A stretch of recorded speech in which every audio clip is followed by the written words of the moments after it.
পরীক্ষার খাতায় গরু রচনা প্রায় আমরা সবাই লিখেছি।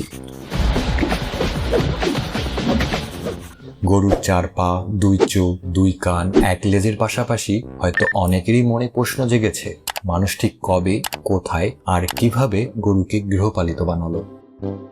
মজার বিষয় কি জানেন?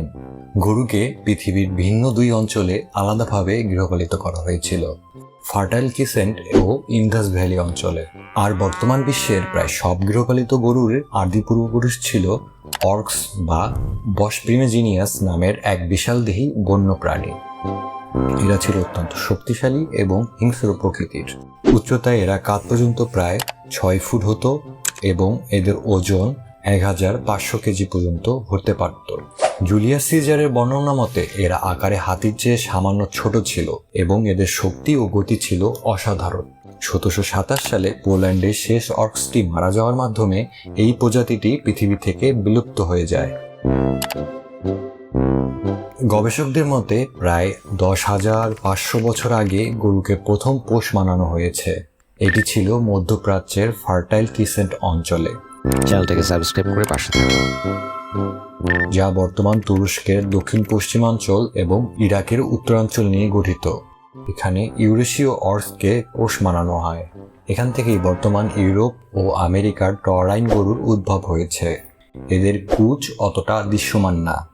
আরেকটি সিন্ধু উপত্যকা অঞ্চলে, এখানে প্রায় 1500 বছর আগে বর্তমান পাকিস্তান ও ভারতের সিন্ধু উপত্যকা অঞ্চলে ভারতীয় অর্কস থেকে জেবু বা কুচওয়ালা গরুর উদ্ভব ঘটে। জেবু গরু তাদের কুচ এবং প্রচণ্ড গরম সহ্য করার ক্ষমতার জন্য পরিচিত। বর্তমানে দক্ষিণ এবং দক্ষিণ পূর্ব এশিয়ার গয়াল বা মিথুন নামের বুনো গবাদি পশুকেও আংশিকভাবে গৃহপালিতভাবে পালন করা হয়। তবে বিজ্ঞানীরা এটিকে সম্পূর্ণ নতুন ডোমেস্টিকেশন প্রসেস নয়, বরং সেমি ডোমেস্টিকেটেড অবস্থা হিসাবে বিবেচনা করেন। আজ পৃথিবীর যত কোটি কোটি গরু আছে, বিজ্ঞানীরা মনে করেন তাদের বড় একটি অংশের পূর্বপুরুষ ছিল মাত্র প্রায় 80টি বন্য অর্কস। শত শত প্রজন্ম ধরে মানুষ গরুকে আরো শান্ত এবং ছোট এবং উপকারী প্রাণীতে পরিণত করেছে। নাঙল টানা এবং ভারী বোঝা বহনের জন্য গরুর পেশি শক্তি কৃষিতে বিপ্লব নিয়ে আসে। এর ফলেই মানুষ যাযাবর জীবন ছেড়ে স্থায়ীভাবে কৃষি নির্ভর সমাজ ও বড় শহর গড়ে তুলতে সক্ষম হয়। এছাড়াও গরু মাংস, দুধ, চামড়ার একটি নির্ভরযোগ্য উৎস হয়ে ওঠে।